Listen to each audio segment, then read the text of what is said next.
She was invisible to the world that judged her uniform, until the moment she saw what no doctor did.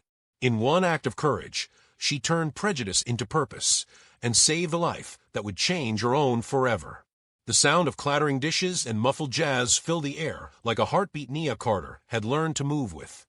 Every motion, every tray lifted, every table cleared, every polite smile had its rhythm. The Palisade wasn't just any restaurant, it was a temple of money and manners where the elite came to be seen.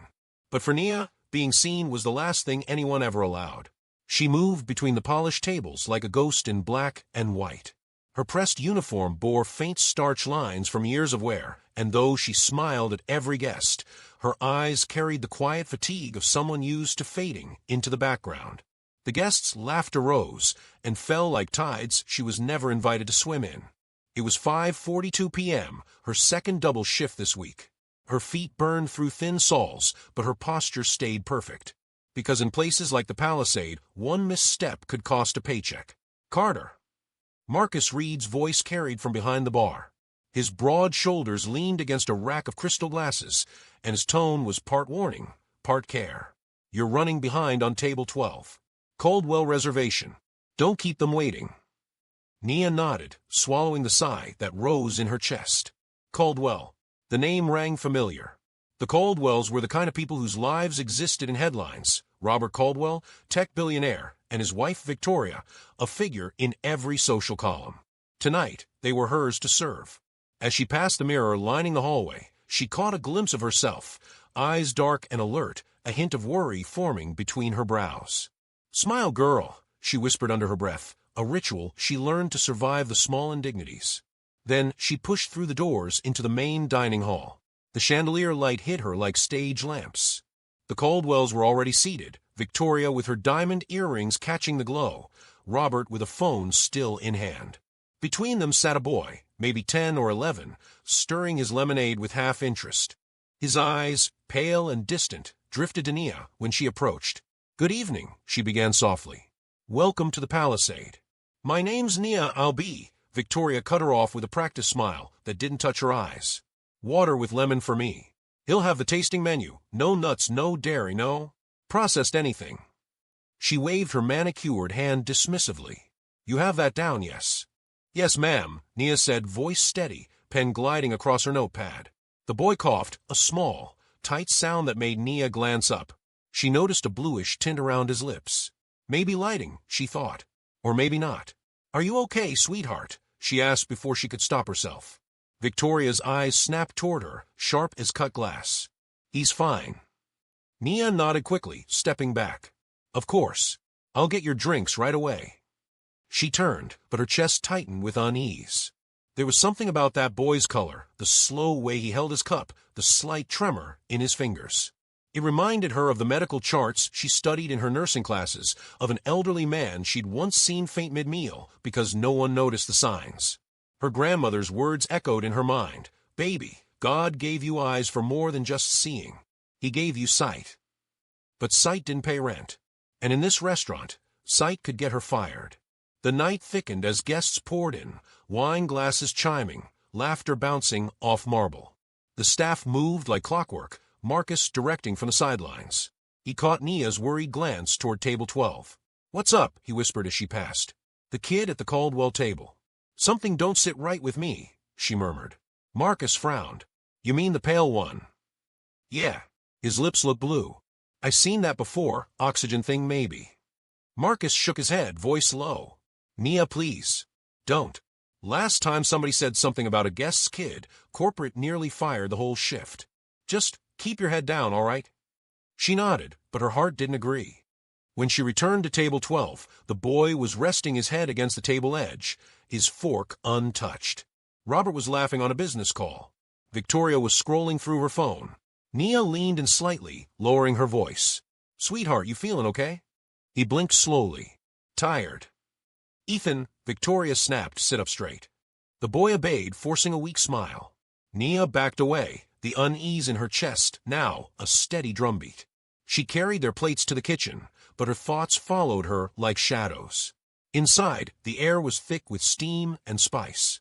Chef Lorenzo barked orders in his usual booming rhythm. Table 8. 2 ribeyes medium rare. Carter, you're late. Let's move, sweetheart. Nia forced a grin. On it, chef. Her mind, though, was on that boy. She tried to shake it off. But even as she poured glasses or folded napkins, she couldn't unsee that blue around his lips. Something in her spirit refused to let it rest.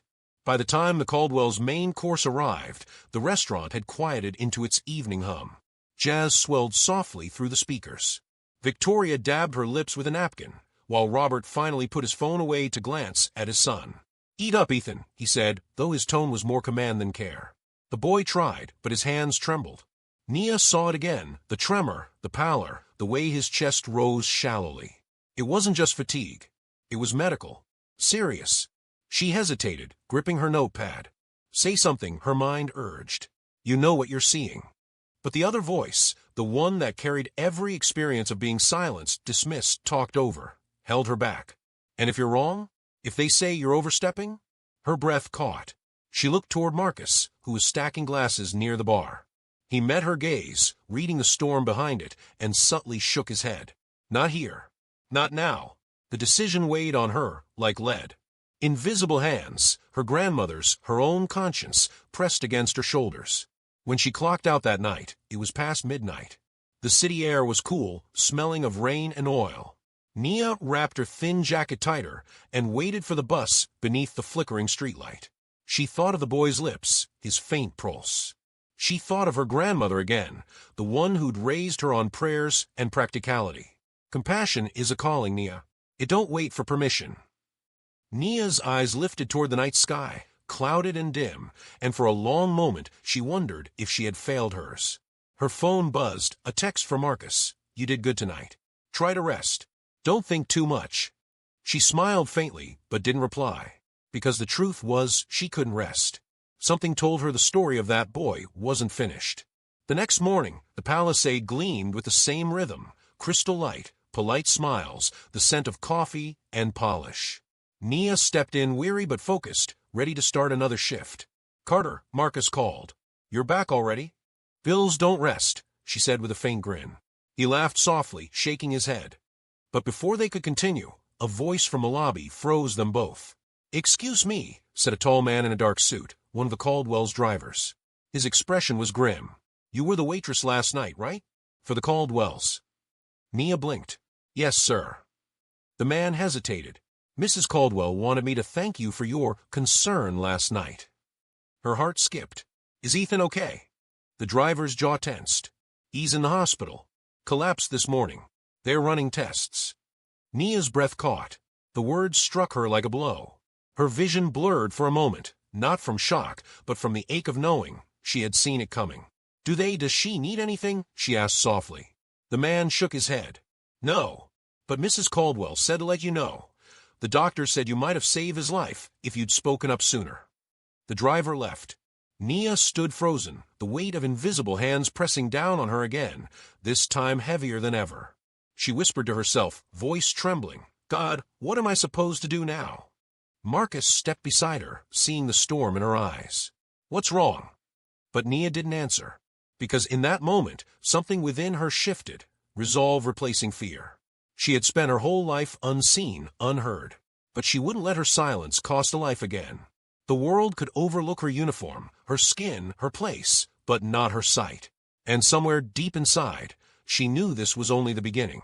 The Palisade shimmered under the golden dusk like a glass palace.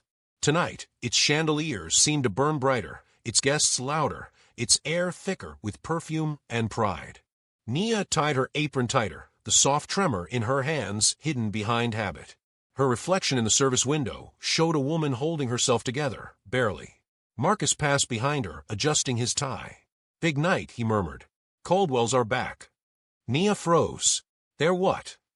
"Lunch meeting. Private room. Guess money doesn't sleep." He gave her a look, half warning, half apology. Nia's throat went dry.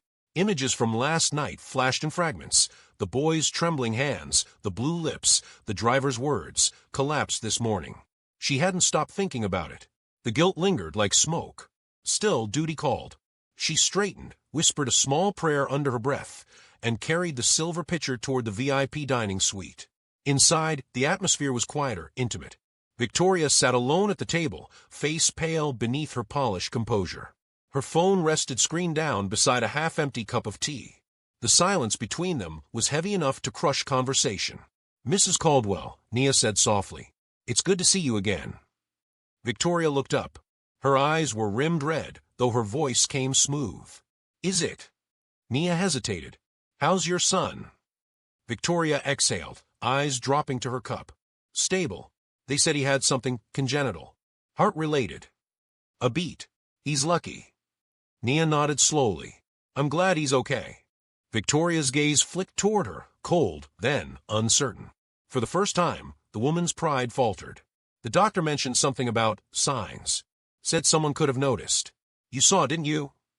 Nia's lips parted, but she chose her words carefully. "I noticed he seemed tired. Pale. But I didn't want to overstep," Victoria finished. Her voice softened. "Of course. You people always worry about that, don't you?" Nia blinked. "You people." Victoria seemed to realize too late what she'd said. "I mean staff. Employees. Always afraid to speak." The air between them thickened. For a long moment they said nothing. Only the hum of the chandelier filled the silence. Nia poured her water, steady hand betraying the storm inside. "Sometimes," she said gently, "it's not fear. It's survival." Victoria's jaw tightened. "Well, you shouldn't have to feel that way." Nia smiled faintly, though her heart didn't. "We do anyway, ma'am." She stepped back, but something in Victoria's eyes lingered, a crack in the armor of entitlement, small but visible. Robert Caldwell arrived moments later, suit immaculate, presence commanding. "Victoria," he said curtly, "the meeting's at 1. Let's not be late." His gaze brushed past Nia without acknowledgement. She might as well have been part of the furniture. "Yes, dear," Victoria murmured, standing. But before she followed him out, she paused. Her voice, low but sincere, slipped through the wall she'd built. "Thank you, Miss Carter." Nia blinked. "For what?" "For noticing." Then she was gone. The words clung to Nia like warmth she didn't trust. Gratitude or guilt, she couldn't tell which. But it was the first time Victoria Caldwell had ever looked at her and actually seen her. The lunch crowd surged. Orders piled up, laughter rolled, and through it all Nia moved with silent precision. Yet her mind kept circling back to Ethan, the boy who could have died, because she hesitated. Around 3, Marcus found her by the coffee station. "You okay?" he asked. She nodded absently. "I keep thinking. I should have said something sooner. Maybe he would not have collapsed." He sighed. "You did what you could. But I didn't do enough." Marcus studied her, concern clouding his face. "You're not a nurse yet, Nia. You're a waitress. There's a difference." She met his eyes, voice steady. "Not when somebody's life's on the line." He didn't argue. He just nodded slowly, as if seeing something in her shift, something that couldn't be unlit. That evening, a car rolled up to the Palisades entrance, a black sedan that gleamed even under streetlight. The driver stepped out and handed a small envelope to the hostess. "For Miss Carter," he said. When Nia opened it later in the break room, her fingers trembled. Inside was a handwritten note on cream stationery. "Miss Carter, I don't know how to express what I owe you. My son's doctor said your awareness made all the difference. I'm sorry for how I treated you.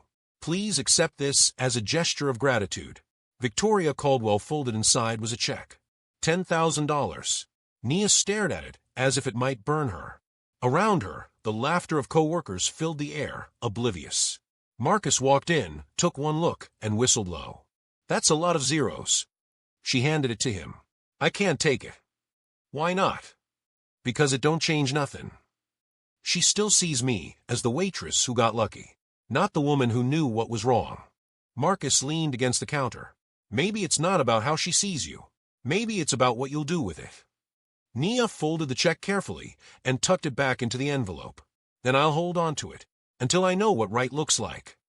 That night, she sat alone on the steps of her small apartment complex, city lights reflecting in her tired eyes. Her phone screen glowed with a message from her nursing school portal, tuition due. She could have used that check to pay it all off, but something in her soul told her to wait. Her grandmother's voice returned, soft as memory. "Purpose don't always pay in cash, baby. Sometimes it pays in peace." The wind rustled through the oak branches above, carrying the faint sound of church bells from down the block. Nia closed her eyes and breathed deeply. Somewhere in a sterile hospital room, a boy she barely knew was breathing too, because she saw. And though no one else understood it yet, she knew this was just the beginning of something much larger than her. Something divine hid in the small, defiant act of caring when the world told you not to. And in that quiet moment beneath the Atlanta sky, Nia Carter promised herself one thing. Next time she saw something, she would not wait for permission to speak. The restaurant glowed with the kind of calm that came only after rush hour, dim lights, slow jazz, the clink of glass on porcelain. But inside Nia there was no calm. Her mind kept returning to Ethan's pale face, the way his lips lost color between breaths. 3 days had passed since the lunch shift, and word had spread that the Caldwell boy was recovering well. Victoria's note still sat folded in Nia's apron pocket, the paper soft from being opened too many times. Each time she looked at it, she wondered what the right thing truly was. Marcus approached as she refilled coffee cups. "Carter," he said softly, "you've been spacing out. You good?" She blinked, forcing a small smile. "I'm fine. Just tired." He frowned. "You sure? You've been working doubles all week." "I need the hours," she replied, setting down the pot. "Tuition's due." He nodded, understanding written in his eyes. "If you ever need help, I got you." "I know," she said, and meant it. Marcus had always been that quiet kind of friend, steady, loyal, safe. As she turned toward the dining room, a familiar voice rose from the entryway. It was Victoria Caldwell again. She was dressed more simply this time. No diamonds, no entourage. Her posture was softer too, almost unsure. Nia froze mid-step. Victoria saw her immediately and gave a small, hesitant smile. "Miss Carter," she said. "Mrs. Caldwell," Nia replied, straightening her apron. "Good evening." "I was hoping to speak with you," Victoria began. "Privately, if that's all right." Marcus glanced over, eyebrows raised. Nia gave a quick nod.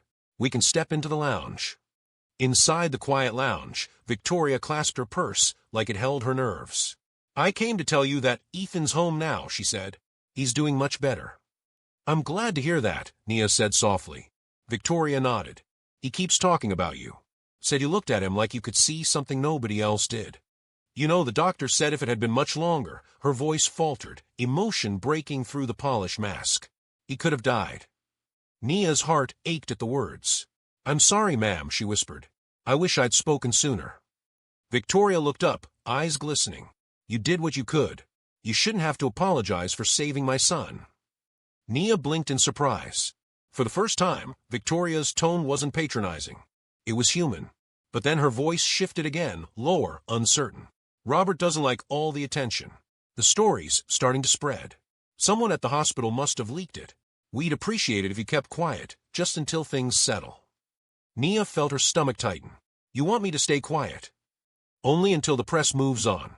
You know how these things go. People love a story like this." "A story like what?" "The waitress who saved a billionaire's son." Nia's silence stretched, sharp as glass. Victoria sighed. "I'll make it worth your while," she said quietly. "We can add to that check." Nia's chest rose slowly. "Mrs. Caldwell, I don't need your money. I just want folks to see what's true." Victoria's expression wavered, shame flickering behind her eyes. "I'm trying to protect my family."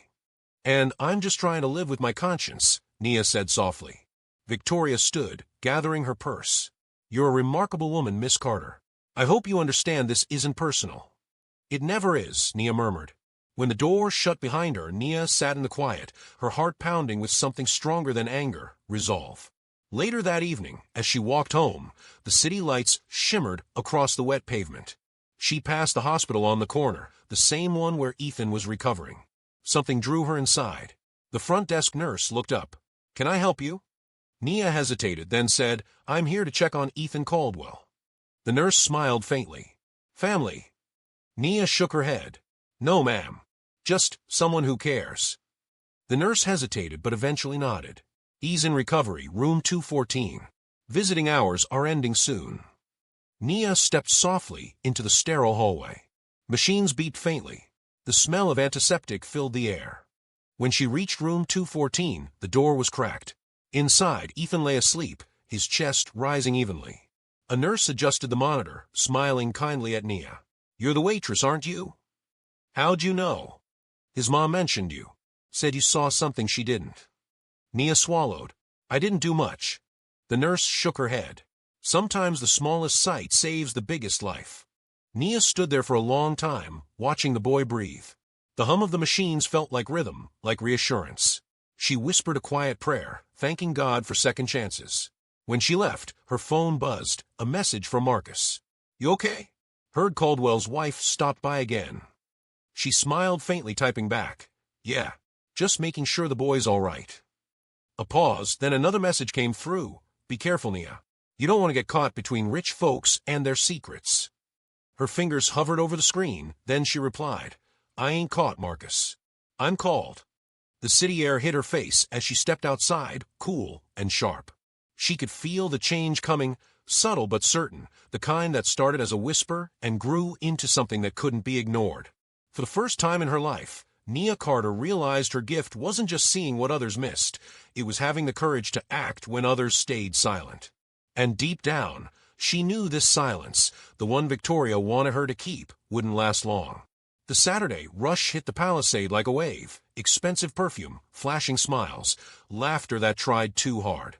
The kind of crowd that made the servers invisible unless something went wrong. Nia moved through it with quiet precision, her tray balanced, her thoughts far away. She hadn't stopped thinking about her visit to the hospital. The sound of Ethan's breathing still lingered in her mind, the soft rise and fall that reminded her how close he'd been to never breathing again. But what haunted her most was Victoria's request, keep quiet. Now, 3 days later, the Caldwells were back. Nia didn't notice them at first, the dining room was too crowded. But when she turned toward the corner table, there they were, Victoria, Robert, and Ethan. The boy looked better, color back in his cheeks, though his movements were slower. Victoria smiled when their eyes met, but it wasn't the cold, dismissive smirk from before. It was careful, almost cautious. Robert didn't look at Nia at all. Marcus appeared beside her, whispering, "You good handling them again?" "I'm fine," she said. "Just another table." But it wasn't. As she approached, Ethan grinned shyly. "I miss Nia." The simple warmth in his voice disarmed her. "Hey, sweetie, you feeling better?" He nodded. "Mom says you helped me. Thank you." Before Nia could reply, Robert's voice cut through. "Ethan Manners." Victoria reached across the table, touching Robert's hand gently. "It's all right," she murmured. "He's just being polite." Then to Nia, "Thank you, Miss Carter. Truly." Nia nodded, keeping her tone professional. Glad to see him doing better. For a brief moment, everything felt right. Maybe things were changing. Maybe all her quiet prayers had reached somewhere beyond the walls of her small apartment and this gilded restaurant. Then it happened. Ethan pushed away his plate and leaned back, face suddenly pale. His fork clattered to the table. A faint sound escaped his lips, a gasp, a struggle. His hands trembled violently. Victoria froze. "Ethan." Nia didn't think. She moved. The tray hit the floor with a crash as she rushed to his side. Robert stood, confused, his phone already in hand like he was dialing the world for help. "Somebody call 911. Nia shouted, her voice clear and commanding in a way it had never been before. She dropped to her knees beside the boy. His breathing was shallow, pulse weak under her fingers. "Sweetheart, stay with me," she whispered, her calm slicing through the chaos. "You're okay. You're gonna be okay." She tilted his head gently, checking airway, pulse, skin. Her training kicked in like muscle memory. Marcus appeared beside her with a towel and water. "Nia, cold compress," she said sharply. "And tell the kitchen to grab a first aid kit. Hurry." He ran. Victoria knelt across from her, trembling. "What's happening?" "He's going into distress," Nia said. "Heart rate's dropping. Stay back, please." The restaurant had fallen silent, guests frozen mid-meal, watching the scene unfold. Every eye turned toward the black waitress kneeling beside the billionaire's son. Ethan's lips turned blue again. Nia pressed 2 fingers to his neck. Weak, fading. She began chest compressions, steady, rhythmic, focused. "Come on, baby," she murmured between breaths. Stay with me, Robert hovered uselessly, his phone slipping from his hand. The sound of sirens approached in the distance. Nia didn't stop. Her voice shook with prayer and persistence. "God, don't take him. Not like this. After what felt like forever, Ethan gasped one sharp breath. The faintest flicker of life returned to his eyes. Nia's hands trembled, relief flooding through her. That's it, baby. That's it. When the paramedics burst through the doors, she backed away, her uniform soaked with sweat, her heart racing. One of the medics took over, barking commands in practiced rhythm. The crowd began to murmur again, soft, astonished. Victoria's hand reached for Nia's arm. Her voice cracked. You saved him again. But Robert, he wasn't grateful. His expression hardened, anger lacing his tone. You had no right to touch him without permission. The words hit Nia like a slap. She blinked, breath catching. Sir, your son, he couldn't breathe. You think because you watched a few online nursing videos, you know better than trained professionals. His voice rose, cutting through the room. You could have made it worse. Victoria tried to interject, Robert, but he was already pacing, rage fueled by embarrassment. This is a high-profile family, Miss Carter. I could have your job for this. Nia stood there, silent, eyes wide, as the medics lifted Ethan onto a stretcher. The boy reached out weakly toward her. Don't be mad at her, he whispered. Robert didn't respond. He followed the stretcher out, leaving Victoria behind, eyes filled with shame. For a long moment, no one moved. The restaurant buzzed faintly with the whispers of privilege, unsure of where to look. Marcus stepped beside her quietly. You okay? She shook her head, tears threatening to spill. He was dying, Marcus. What was I supposed to do, watch? He looked at her, eyes full of something between pride and sorrow. You did the right thing, Nia. They just don't know what right looks like. She turned toward the window, watching the ambulance lights fade into the night. Her reflection looked unfamiliar, stronger, braver, stripped of the need to be invisible. Let them do what they gotta do, she said softly. I'll do what I was put here to do. The night manager approached nervously, holding an envelope. Nia, he muttered. Mr. Caldwell called. You're suspended, until corporate reviews the incident. Marcus swore under his breath. Suspended, for saving a kid's life. Nia took the envelope slowly, fingers trembling, but face calm. It's all right, she said quietly. Sometimes truth needs a little silence before it's heard. She untied her apron, folded it neatly, and placed it on the counter. As she walked out into the night air, the world felt heavier, but she felt lighter. The city lights blurred through her tears, yet her vision was clearer than ever. Because she knew now, when she saw something, she would never stay silent again. By morning, the story had already begun to twist. Someone had filmed the moment, just a few shaky seconds of Nia kneeling beside the boy, her hands pressing into his chest, Robert Caldwell's voice shouting in the background. The clip went viral before she even woke up. The captions told two different tales. Hero waitress saves billionaire's son. Untrained employee interferes in medical emergency. The truth was buried somewhere in between. Nia sat at the edge of her bed, scrolling through the comments on her cracked phone. Half the internet called her a hero. The other half said she should have stayed in her place. Her heart ached not from the hate, but from how quickly compassion became controversy. A knock echoed from the door.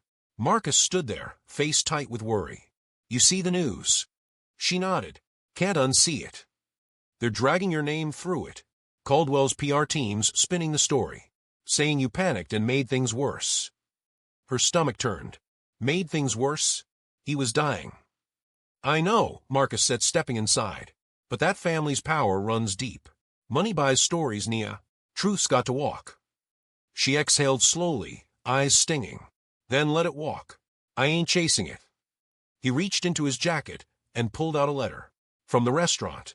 Termination notice. Not suspension. The paper shook in her hands. Fired. Corporate decision, he said quietly. They're saying it's about liability. Nia's jaw clenched. Liability, she repeated, almost laughing. That's what they call saving a life now. Marcus lowered his eyes. I'm sorry, Nia. I tried to fight it. She folded the letter carefully, like it was something sacred instead of cruel. Don't apologize. You did what you could. For a long moment, they stood in silence. Then she said, voice low, You ever wonder why people like me only make headlines when we suffer? He looked up. Because people only value us when we make them feel something. She smiled sadly. Guess I made them feel too much.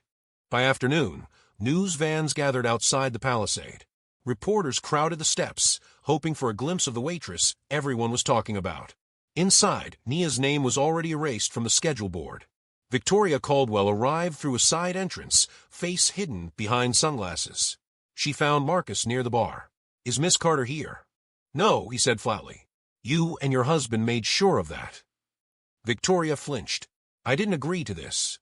"Didn't stop it either," he said. "She's at home, probably trying to figure out how to pay rent without this job." Victoria bit her lip, then whispered, "I'll fix it." "You'll try," Marcus said. "That's not the same thing." That evening, Nia walked the streets of Atlanta, hood pulled over her head. Every newsstand showed her face now, grainy stills from the viral video. Some headlines called her the waitress with the golden heart. Others labeled her reckless. She ducked into a corner store for milk, and the cashier, a middle-aged woman, blinked in recognition. "You're her," she said softly. "The one who saved that little boy."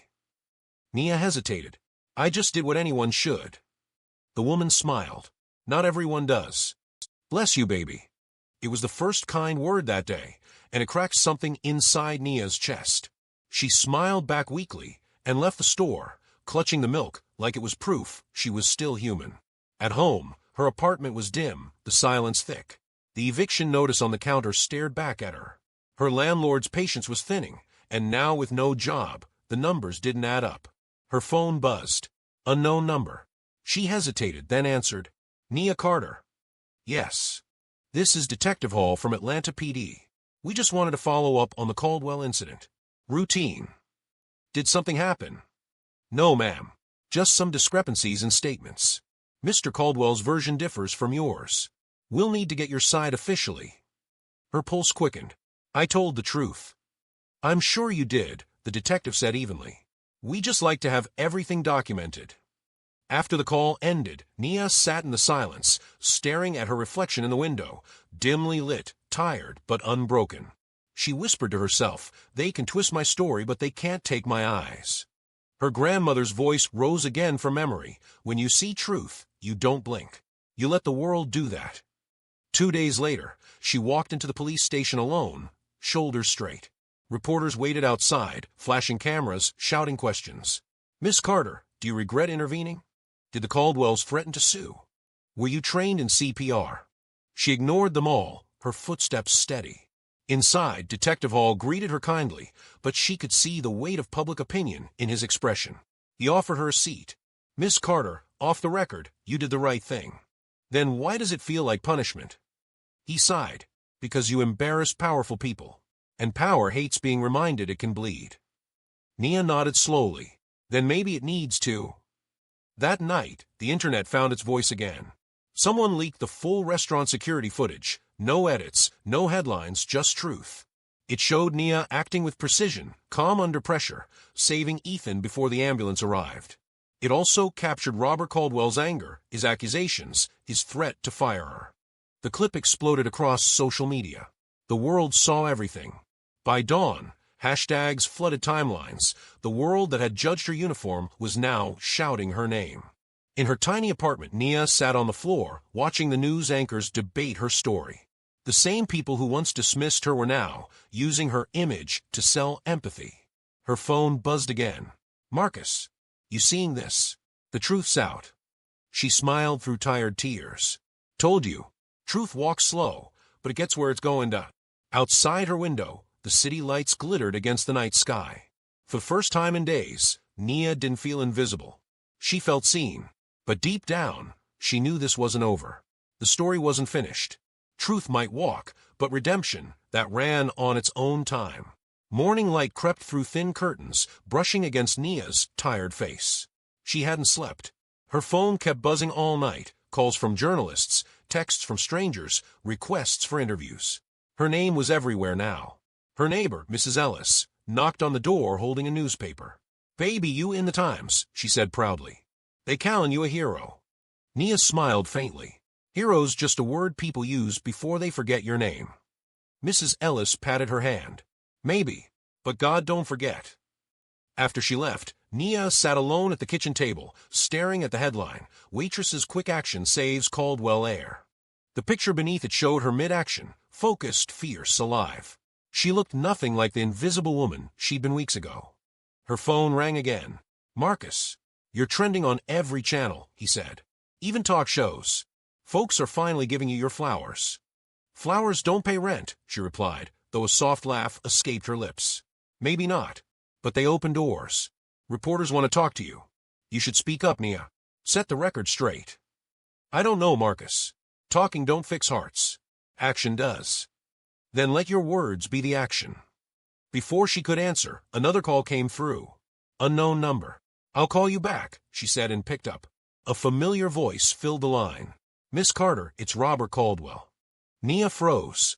"Mr. Caldwell." There was a pause heavy enough to bend the air. "My wife told me you refused her money." "Yes, sir." "Why?" "Because saving your son wasn't a business transaction." He exhaled. "You've made me look like a fool, Miss Carter. The media's painting you as a saint and me as a monster." "I didn't ask them to do that." "No, but you didn't stop it either." She closed her eyes. "With respect, sir, I didn't start it either." Silence again. Then his voice softened, stripped of pride. "Ethan's recovering. He keeps asking for you." That pulled her still. "He's asking for me?" "Yes. Said you helped him feel safe. Said you saw him when he felt invisible." Tears filled her eyes before she could stop them.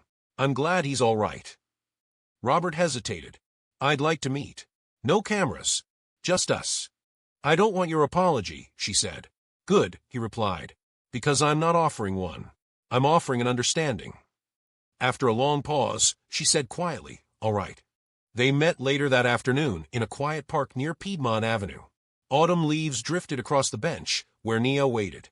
Robert arrived without security, wearing a simple black coat that looked too heavy for the season. He sat beside her. For a moment, neither spoke. The city hummed softly around them. "You're calmer than I expected," he said finally. "I've already been through the storm," she replied. "Calm comes after that." He gave a faint smile. "Fair enough." He looked ahead, eyes distant. "You embarrassed me, you know. Publicly. For a while, I hated you for it." "I figured," she said. "But now," he sighed. "Now I realize you embarrassed me with the truth. That's a different kind of pain." Nia studied him quietly.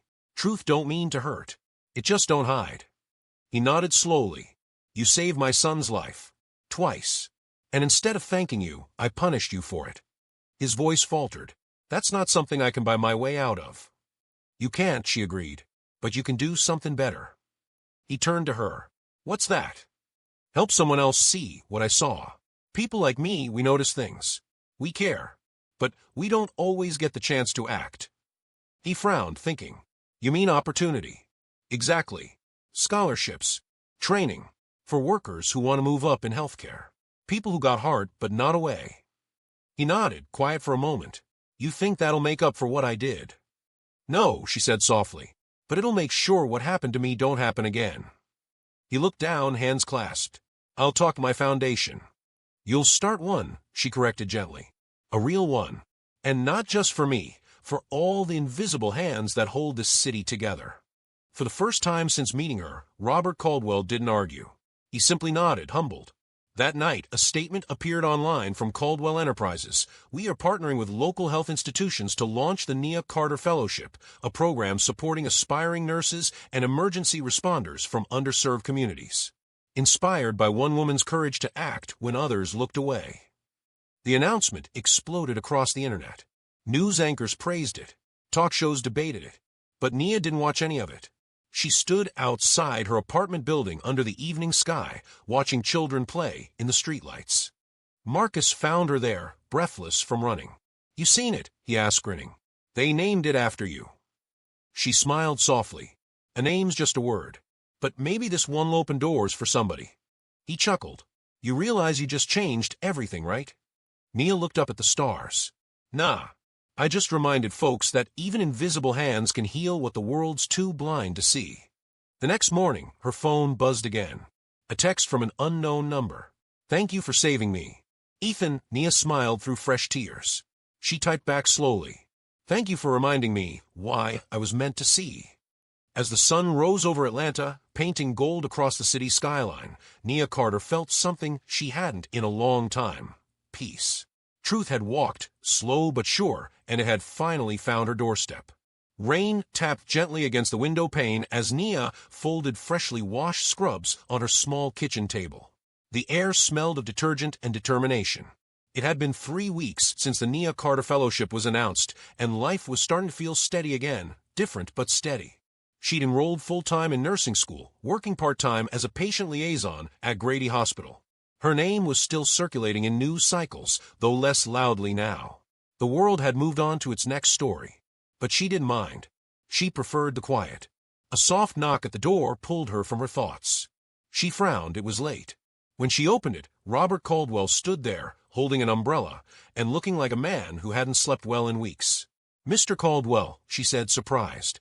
"You didn't have to come here." "I did," he replied, voice low. "I needed to." He stepped inside, shaking the rain from his coat. His eyes wandered around her small but tidy apartment, photos of her grandmother, stacks of medical textbooks, a half-empty coffee cup beside a Bible. "You live humbly," he said softly. "Comfortably," she corrected. "Humble's what people say when they mean small." A faint smile touched his lips. "You're right." He reached into his coat and pulled out an envelope. "This is for you." She sighed. "If that's money again." "It's not," he interrupted. "It's a letter. From Ethan." Nia hesitated before taking it. The envelope was sealed in a child's messy handwriting. She sat down, unfolding it carefully. "Dear Miss Nia, Mom says I got a new heart doctor and a lot of people helping me because of you. Dad says you saw me when he didn't. I remember how your hands felt warm, not scared. I want to be brave like you when I grow up. Thank you for saving me. Love, Ethan." The words blurred through her tears. She pressed the letter to her chest, speechless. Robert's voice softened. "He talks about you constantly. Says you're his guardian angel." "I ain't no angel," she whispered. "Just somebody who cared enough to notice." "That's what makes you one," he said quietly. She looked up, meeting his eyes. For the first time, she saw not arrogance but remorse. "So, why are you really here, Mr. Caldwell?" He took a slow breath. "I came to thank you, but also to ask for your help." Her brow furrowed. "With what?" He pulled out a folder. "We started the fellowship, but I want it to be more than a press release. I want it to reach real people, and I don't know how to do that without you. You want me to run it?" "Co-direct it," he said. "You understand the heart of it. I understand the system. Together we can make it matter."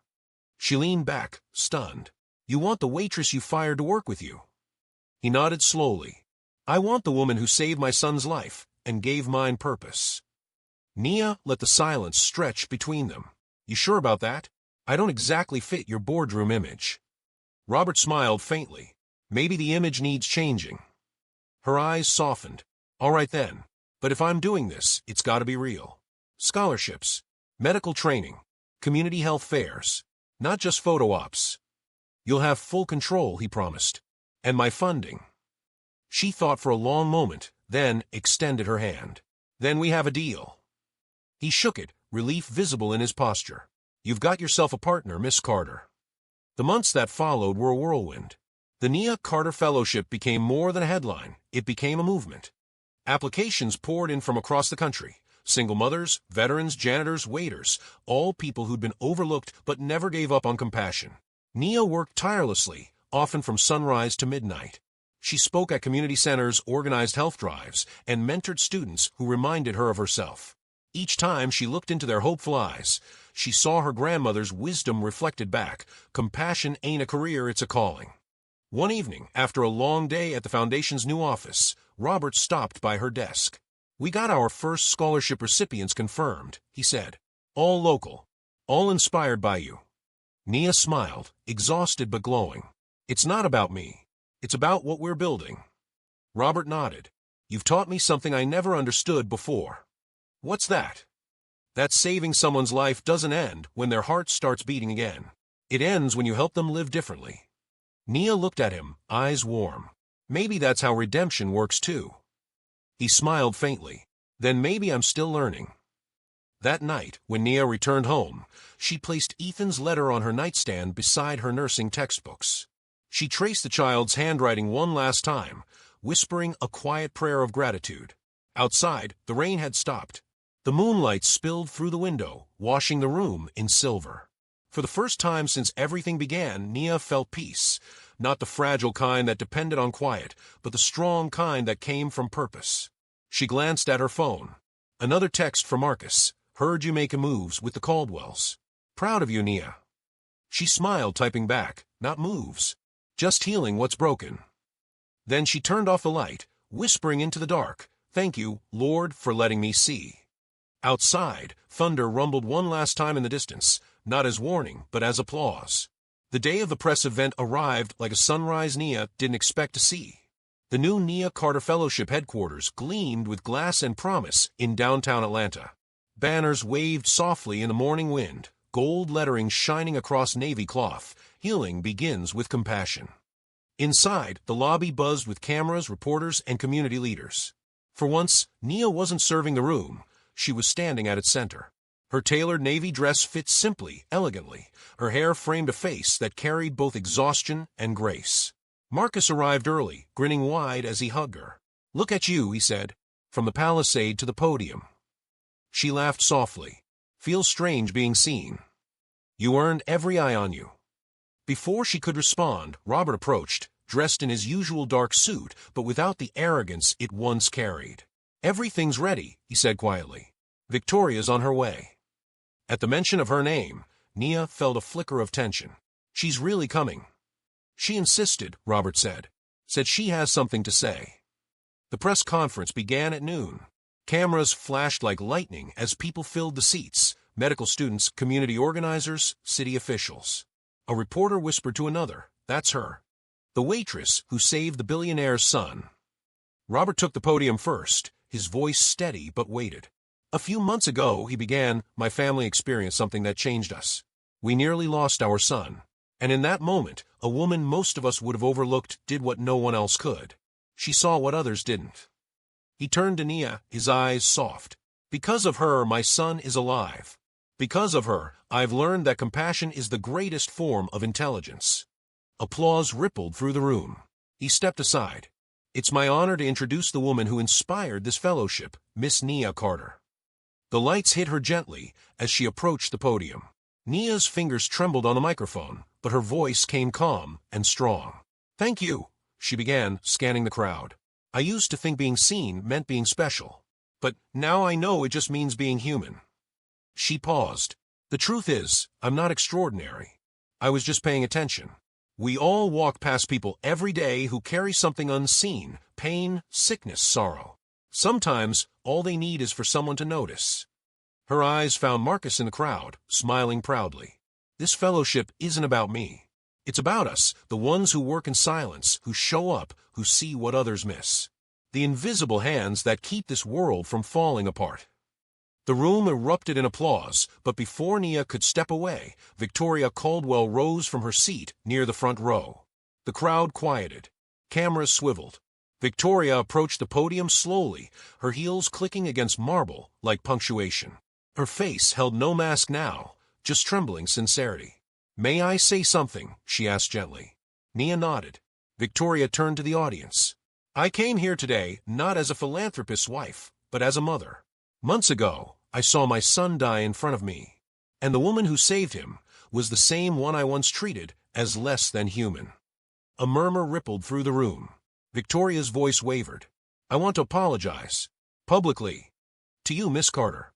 I was blind, not just to your worth, but to your grace. You saved my son, but in truth, you saved me too. Tears filled her eyes. You showed me what it means to see. The room fell silent. The apology hung heavy, sacred. Nia's throat tightened. Slowly, she stepped forward and placed a hand on Victoria's shoulder. Forgiveness is seeing too, she said softly. We both learned how. The applause that followed wasn't loud, it was reverent. After the cameras packed up and speeches ended, Nia slipped outside for a breath of air. The city skyline shimmered against a warm orange sky. Robert joined her quietly, watching the horizon. She meant every word, he said. I know, Nia replied. That's why I could forgive her before she said it. He smiled faintly. You keep teaching me lessons I didn't know I needed. She laughed lightly. Don't thank me. Just keep teaching your son to do better than both of us. Robert nodded. He already is. He's helping us design a children's health wing in your honor. Nia froze, startled. My honor. He said it should be called the Sight Center. Because, and I quote, Miss Nia saw me when nobody else did. Tears welled in her eyes again. That boy's got more wisdom than the world deserves. Maybe he got it from you, Robert said. She shook her head gently, smiling. No, he got it from Grace. That evening, when the building emptied and the city lights flickered on, Nia stood alone in the lobby of the fellowship's new headquarters. The walls displayed photos of nurses, EMTs, caregivers, all faces of compassion. She ran her hand along the plaque by the entrance. It read, dedicated to those who see with their hearts. Her reflection shimmered faintly in the polished surface. For a moment, she saw the waitress she once was, the tired eyes, the quiet endurance, and beside her, the woman she had become. The two figures seemed to merge, neither erasing the other. Both necessary, both real. Nia smiled softly, whispering to herself, You're seen now. But you were worthy even when you weren't. Outside, the city pulsed with life. Somewhere, a jazz melody drifted through the night air. And for the first time in her journey, Nia didn't feel small against it. She felt like part of its rhythm. Tomorrow, she'd return to work, building, teaching, healing. But tonight, under the forgiving light of Atlanta's skyline, she let herself just be. Because redemption wasn't about being recognized. It was about being ready when the next soul needed to be seen. 2 years passed like a steady sunrise, quiet, consistent, transforming everything it touched. The Nia Carter Fellowship had grown beyond Atlanta, reaching cities across the South. What began as one woman's act of courage had become a nationwide movement. Nia stood in the middle of the new Sight Center, now fully built, a children's health clinic filled with color, laughter, and life. The air smelled of fresh paint and purpose. Nurses in crisp scrubs moved through the halls with calm assurance. The walls carried hand-painted murals of open eyes and bright hearts. She watched a group of young fellows, students from neighborhoods like the one she grew up in, practice first aid on dummies in a classroom. Their instructor, a graduate from the first cohort, called out, Remember, compassion first, protocol second. Nia smiled proudly. That had become their motto. Marcus entered the room, holding a clipboard, and wearing his usual easy grin. You ever take a minute to breathe and realize you built all this? She laughed softly. God built it. I just followed directions. He chuckled. Still can't take a compliment, huh? Not when there's work to do, she said, checking the roster. We've got applicants from Houston, Detroit, and Baltimore this year. Some of these kids never thought college was even an option. Marcus leaned against the wall, watching her. You know, the city council wants to give you an award next month. Civic Hero of Atlanta. She blinked. Award for what? Doing what we all should be doing. For changing lives, he said. Don't downplay it. She smiled faintly. I'm not downplaying it, Marcus. I'm just remembering where I started. Her gaze drifted out the window to the busy street below.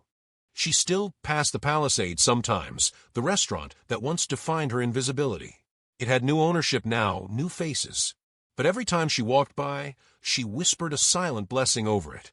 Not anger, not nostalgia, just peace. That evening, as dusk settled, Nia visited her grandmother's grave. The cemetery was quiet except for the rustle of magnolia leaves.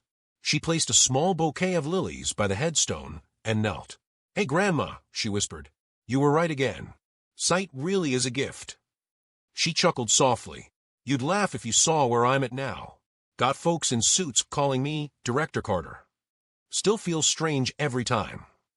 Her voice softened. But I haven't forgotten. Not the restaurant, not the struggle, not the silence. I carry it all. It's what keeps me gentle. A breeze stirred through the trees, brushing her cheek like an unseen hand. She smiled. Yeah, I know. You're proud. A week later, Nia returned to the Sight Center for an evening mentoring session. The fellowship's new class of students, 20 of them, diverse and bright-eyed, sat in a semicircle as she spoke. When I was your age, she began, I didn't think I had a voice worth listening to. I thought purpose belonged to people who were already seen. But purpose finds you the moment you decide to care. One student raised her hand shyly. Miss Nia, what if people ignore you? Nia smiled softly. Then you keep seeing them. Sooner or later, light makes even the blind notice. The room went quiet. Some students nodded, others wrote her words down like scripture. Afterward, as they left, a young man lingered behind. He was tall, awkward, with kind eyes. "Miss Carter," he said, "I just wanted to say, my mom was a waitress too. She wanted to be a nurse, but never got the chance. Now I get to finish what she started. Because of you." Nia's eyes glistened. "No," she said gently. "Because of you. You saw the chance and took it." He smiled, and in that moment she saw herself years ago, standing in a uniform, uncertain but unbroken. The invisible girl who had learned to see. Later that night, she sat in her office overlooking the city skyline. The lights reflected in the glass, each one a story she'd helped ignite. On her desk sat 2 framed photos, one of Ethan, now older and healthy, holding a stethoscope at a children's charity event, the other of her grandmother smiling beneath a church hat. A soft knock came at the door. "Come in," she said. Victoria Caldwell stepped in, elegant but humbled, holding a folder. "I didn't want to bother you, but Ethan wanted me to deliver this." She handed over a sealed envelope. Nia opened it carefully. Inside was a photograph, Ethan, now 12, standing in front of the site center sign, grinning wide. Beneath it, a handwritten note, "Starting volunteer training next week. One day, I'll work here with you. Thank you for teaching me how to see." Nia pressed a hand over her mouth, tears spilling quietly. "He's really doing it," she whispered. Victoria nodded, her own eyes misty. "He wants to be a doctor. Says he wants to help kids the way you helped him." Nia smiled, trembling with joy. "He's already helping." Victoria reached out, taking her hand gently. "You changed us, Nia. More than you'll ever know." Nia squeezed back. "You changed too. That's what matters." For a long moment they stood in silence, 2 women once divided by status, now bound by something higher, grace. After Victoria left, Nia turned back to the window. The city pulsed below, like a living heart. She whispered softly, "Thank you, Lord, for the gift of being seen. And for teaching me that seeing others is how you show yourself." The lights of Atlanta blinked like quiet stars, and in their glow, Nia Carter's reflection smiled back, not as a waitress, not as a hero, but as a woman who finally understood her calling. To see, to heal, to lift, and to remind the world that compassion, when practiced long enough, becomes its own kind of vision. 10 years later, Atlanta's skyline had changed, but one building stood like a beacon at its heart, the site center for compassionate medicine. The glass tower shimmered gold at sunrise, etched with the words that had become a promise to the city, "We see you." Inside, the lobby buzzed with visitors, patients, students, volunteers. Murals of nurses, teachers, and caregivers covered the walls, their painted eyes bright with purpose. A large portrait of Nia Carter hung near the entrance, smiling, serene, and proud. But the real Nia, now 40, radiant and still humble, was in the pediatric ward, tying a child's shoe. Her scrubs were simple, her badge reading, Director Carter, RN. She didn't like the title much. She preferred Nia. The child looked up at her. "Miss Nia, are you famous?" She chuckled. "Nah, baby. I'm just somebody who pays attention." The boy grinned. "That's what my mom says heroes do." "Then your mom's right." She tapped his nose gently. "Now go show me that brave walk we practiced." He marched down the hallway, his laughter echoing. Nia watched him go, her smile soft. In her office, she found Marcus waiting, holding 2 coffees. His hair had grayed a little, but his grin hadn't faded. 10 years, he said, setting a cup on her desk. "You realize that? You built an empire of kindness." "Not an empire," she said. "A circle. Everybody giving, everybody getting." He shook his head, admiring her. Still humble. "I swear you're allergic to praise." She laughed. "I just know what it's like to be invisible. I'd rather the light fall on the next ones coming up." He leaned back, sipping his coffee. "Speaking of, you heard from Ethan?" She smiled. "He graduates med school next week. He's coming here to speak at the fellowship ceremony." Marcus whistled. Full circle, from the dining table to the operating table. "Yeah," she said softly. "God don't waste nothing." That Saturday, the auditorium filled with fellows, donors, and families. The stage was dressed in blue and gold. Behind the podium, the banner read, "The 10th Annual Nia Carter Fellowship Commencement." Nia sat in the front row, her hands folded in quiet pride. She watched as Robert and Victoria Caldwell entered, older, gentler, their steps slower but their smiles sincere. They waved when they saw her. Then Ethan took the stage. Tall, confident, wearing his white coat with the humility of someone who knew what life cost. The audience hushed. 10 years ago, he began, I almost didn't make it. My heart was weak, and my family was lost.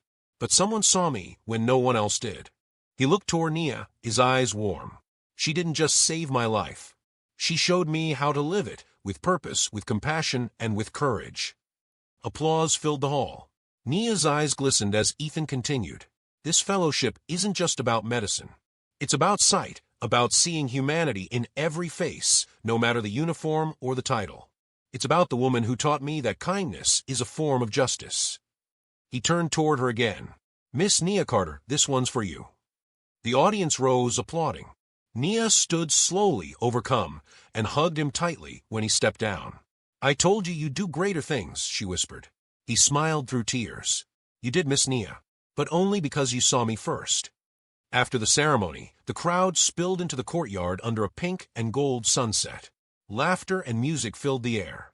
Nia walked among the students and their families, stopping to listen, to encourage, to see, the way she always had. Robert found her near the fountain, hands in his pockets. He's a good man, he said, nodding toward Ethan across the yard. He is, she replied. You raised him right. Robert smiled faintly. No, you did.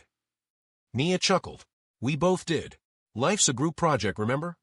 He laughed softly, the sound gentle and real. You changed my family, Nia. You changed me. I didn't change you, she said. Life just gave you a mirror.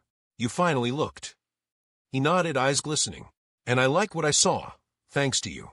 They stood in companionable silence as the music swelled. Children played by the fountain, the city lights flickered on, and the air smelled of rain and promise. Later that night, after the celebration, Nia returned to her office. The building was quiet now, the city beyond it humming like a lullaby. She sat by the window, writing a note to herself on a worn notepad. To the next generation, see everything, especially the things people tell you not to look at. Compassion is sight. Courage is action. Together they save lives. She tore the note out and taped it to the wall beside the photo of her grandmother. Then she leaned back, closed her eyes, and breathed deeply. Outside, thunder rolled softly in the distance. Rain began to fall, a light, cleansing rain. Nia smiled to herself. Still watching over me, huh, Grandma? Her phone buzzed. A text from Marcus. We're heading out for dinner. You coming? She typed back, maybe later. Just watching the rain. He replied with a heart emoji and a prayer hand. Nia set the phone down and gazed out at the wet city streets. People hurried beneath umbrellas, headlights glowing in the drizzle. She thought of every face she'd ever served, saved, or seen. Every lesson, every act of mercy, every quiet moment that made up a life of purpose. And as lightning illuminated the sky, she whispered, we're all just waiting to be seen. Her reflection in the glass looked back, not the waitress who once went unnoticed, not the hero headlines wrote about, but the woman who had lived her faith out loud. Nia Carter smiled, the glow of the city reflected in her eyes. Because she knew, even long after her story faded from the news, her legacy would remain in every heart she'd taught to see. And for the first time, she didn't just feel visible. She felt eternal.